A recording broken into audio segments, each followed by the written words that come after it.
How to fix Play Store not downloading on Android phone. Hello guys, in today's video I'm gonna show you how to fix Play Store not downloading on Android phone. First, then open settings and then just click this one here, apps, and click apps again.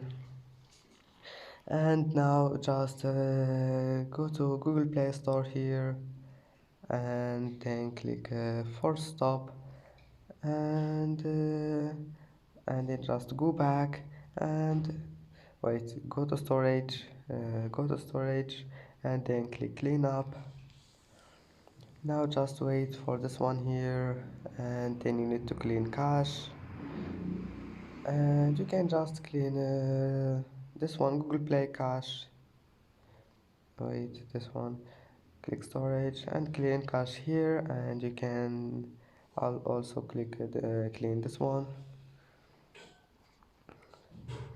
Just wait for it and then click on it and then just click clean up. Click on it like that and then click delete.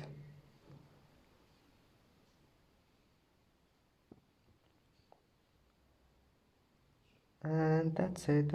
Now it must be fixed. And that's it for today's video. If you like this video, don't forget like and subscribe, and see you in the next video.